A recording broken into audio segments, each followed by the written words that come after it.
जय श्री राम। आप सभी को विजयदशमी की ढेर सारी शुभकामनाएं। नवरात्रि और श्री राम में घनिष्ठ संबंध है। नवरात्रि और राम के चरित्र का भी गहरा संबंध है। जीवन में प्रत्येक व्यक्ति को स्वयं में छिपे राम के यदि दर्शन करने हैं, उसका साक्षात्कार करना है, तो उसे नवरात्रि पर्व में शक्ति का आह्वान जरूर करना चाहिए।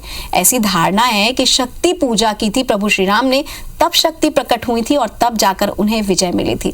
वैसे शक्ति का सत्य के बगैर कोई अस्तित्व नहीं है, इसलिए शक्ति का आह्वान पूर्ण निष्ठा से होना चाहिए। स्वयं और समाज की उन्नति के लिए तो निश्चित रूप से हमें आराधना करनी चाहिए माता की।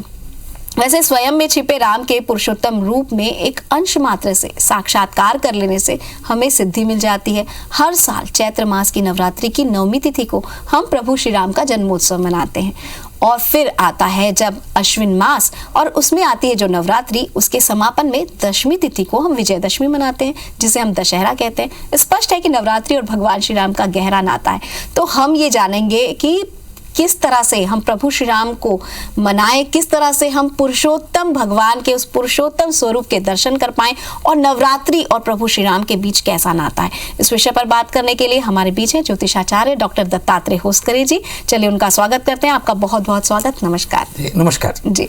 सवाल तो ये है कि पंच तत्व और भगवान श्री राम, इन दोनों में किस तरह से गहरा नाता है और कैसे हम प्रभु श्री राम के चरित्र को समझें। नवरात्रि में और भगवान श्री रामचंद्र के जन्म से संबंधित जो बातें हैं वो मैं आपको बताना चाहता हूं। पहले कि नवरात्रि, जब चैत्र मास की नवरात्रि मनाई जाती है तो 9 दिवसीय जो देवी जी का शक्ति का आह्वान किया जाता है और शक्ति का जब पूजन किया जाता है, उसके बाद 9वीं तिथि को हम रामनवमी मनाते हैं। राम भगवान का जन्म दिवस। दोपहर को उनका प्रागट्य हुआ है। दोपहर यानी कि ऐसा समय जो ना ही दिन है ना ही रात है, पक्षपात विहीन समय, उस समय भगवान श्री राम का जन्म हुआ। ये भगवान श्री राम के मर्यादा पुरुषोत्तम होने का सबसे पहला साक्षात्कार है। तो उसके पश्चात जो है भगवान श्री राम का जन्म हुआ, जिसको हम पुरुषोत्तम मानते हैं, हम समझते हैं। लेकिन एक बात मैं आपको बताऊं कि प्रकृति ने प्रकृति के नियंता ने ऐसा स्वरूप बनाया कि क्योंकि पुरुषोत्तम का जन्म हो रहा है, इसी तरह उसके द्वारा किसी तरह का कोई अहंकार ना आए, किसी तरह का कोई दुर्गुण ना आए।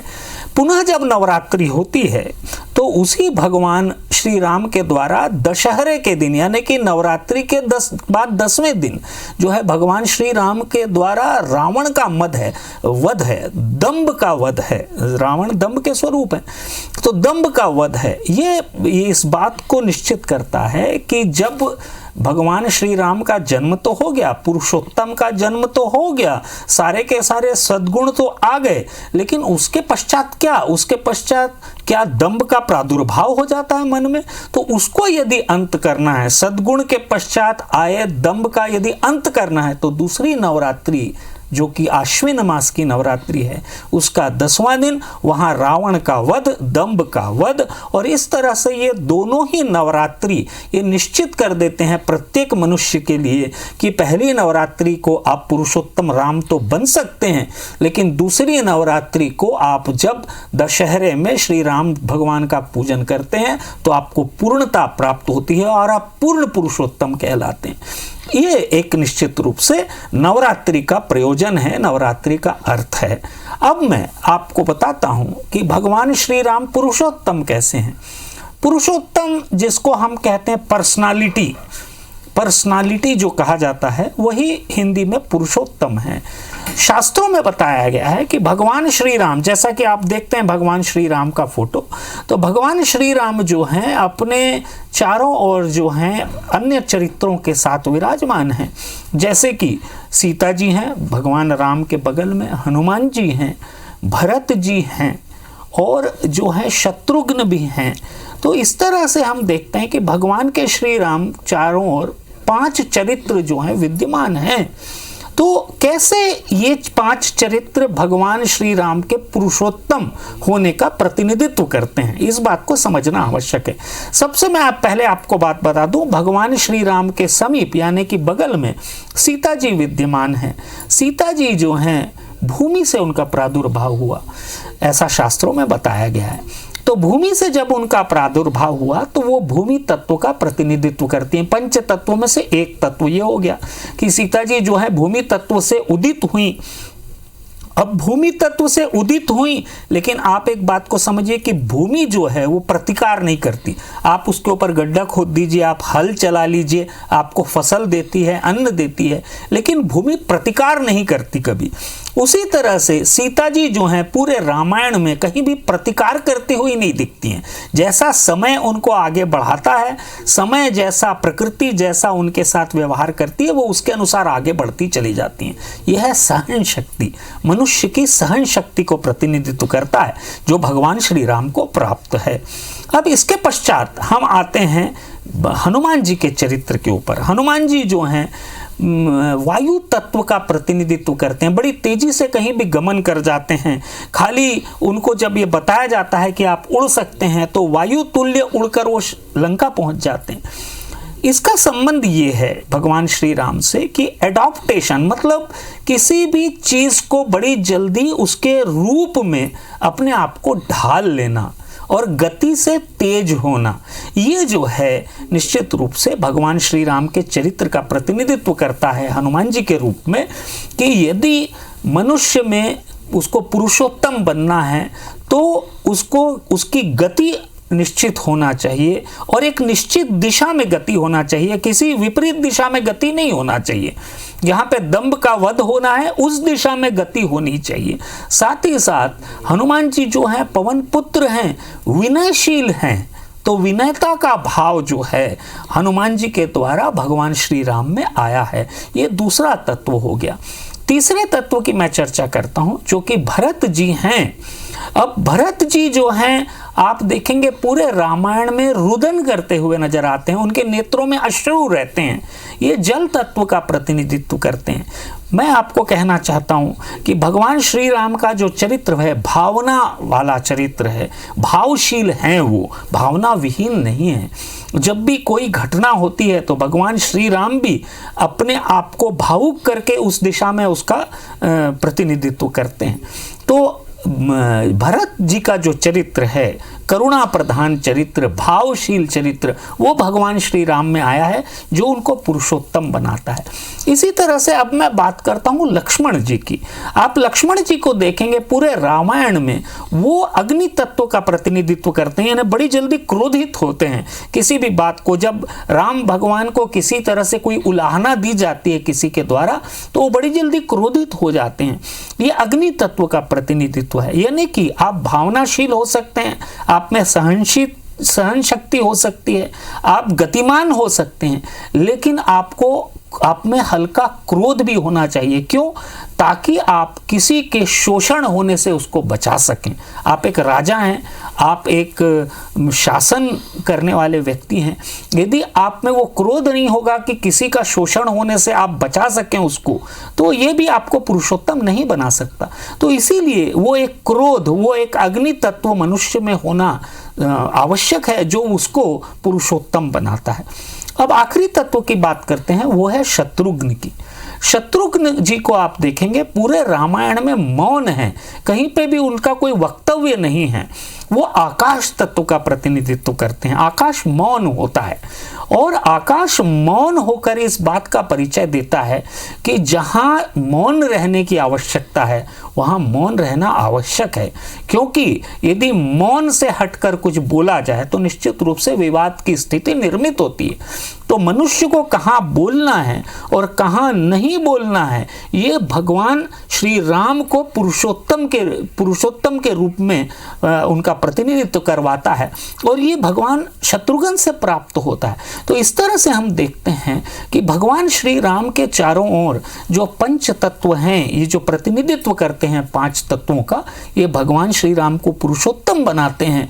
और निश्चित रूप से जब पुरुषोत्तम तत्व मनुष्य में आता है तो सारे दंभ भी मिट जाते हैं, जीवन में सफलता प्राप्त होती है, जीवन में उन्हीं के कारण दिवाली भी मनती है, जीवन में उन्हीं के द्वारा विजय भी प्राप्त होती है। तो सारे के सारे तत्व जो हैं जीवन में आते हैं। इसलिए भगवान श्री राम का चरित्र पुरुषोत्तम के रूप में अत्यंत आवश्यक और अविस्मरणीय है। जी पंडित जी, आपने बहुत ही वृहद रूप से इस पूरे पंच तत्व की व्याख्या की।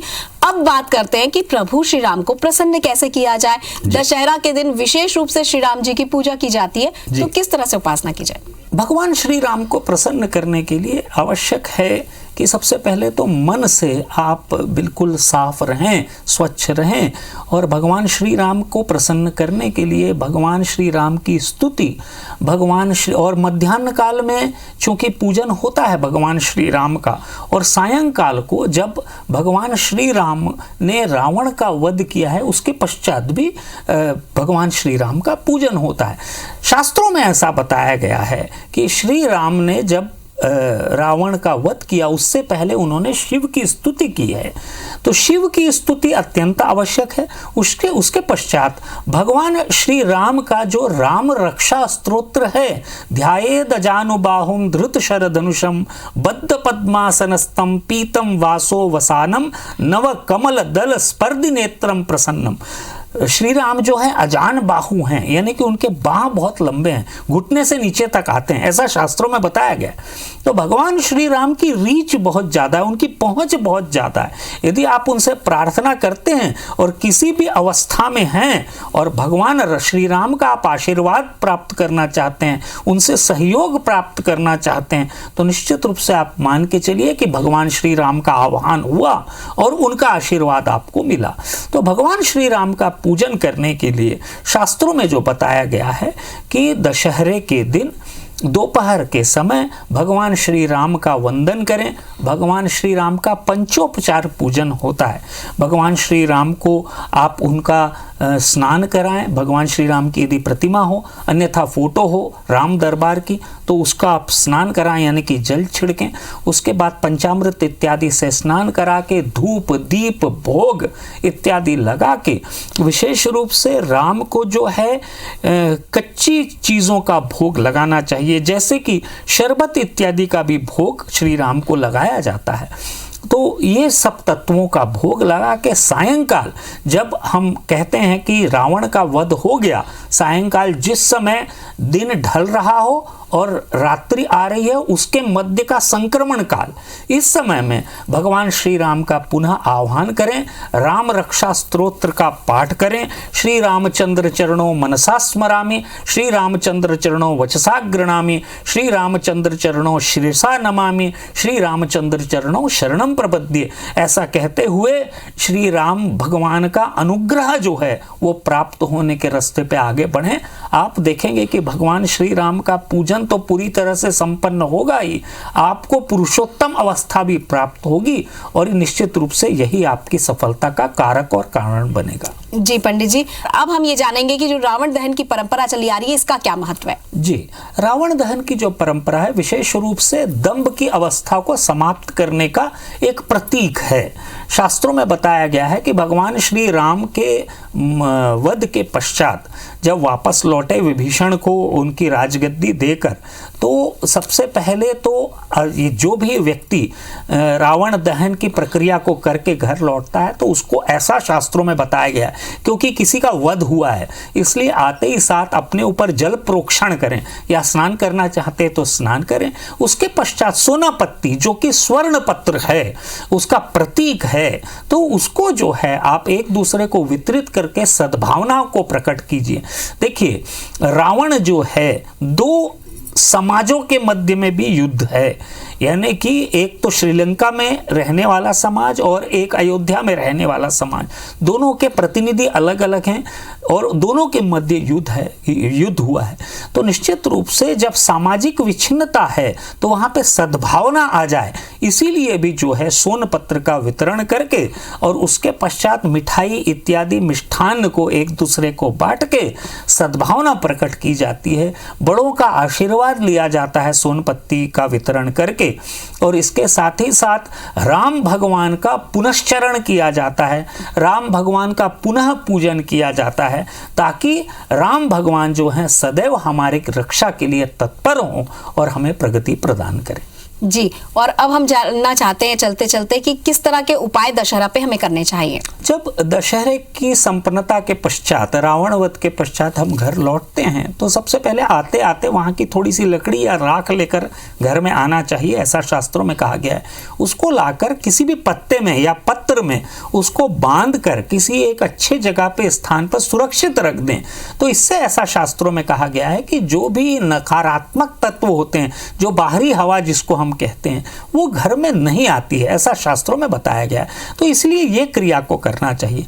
एक और बात मैं आपको बता दूं, यदि आप दशहरा मनाकर घर लौटे हैं, उसके पश्चात घर में आकर अपनी शुद्धता का ध्यान रखते हुए यदि सुंदरकांड या हनुमान चालीसा का पाठ सरसों के तेल का दीपक जलाकर करते हैं तो घर में यदि किसी का भी स्वास्थ्य खराब है या स्वास्थ्य संबंधी कोई भी परेशानी है तो उसमें लाभ होता है। इसलिए इस क्रिया को करें। एक और बात मैं आपको बता देना चाहता हूं, यदि आप दशहरे में रावण वध के लिए नहीं भी गए हैं तो उसके पश्चात आप सायंकाल के समय यदि सुंदरकांड और हनुमान चालीसा का पाठ करेंगे तो घर में किसी भी तरह की बुरी वायु नहीं आएगी और अस्वस्थता में अवश्य रूप से लाभ मिलेगा। ये महत्वपूर्ण जानकारी देने के लिए बहुत बहुत शुक्रिया पंडित जी, और हम आशा करते हैं कि ये जो विजयदशमी है वो आप सभी के जीवन में सफलता लाए, समृद्धि लाए। इसी कामना के साथ हमें दीजिए अनुमति। नमस्कार।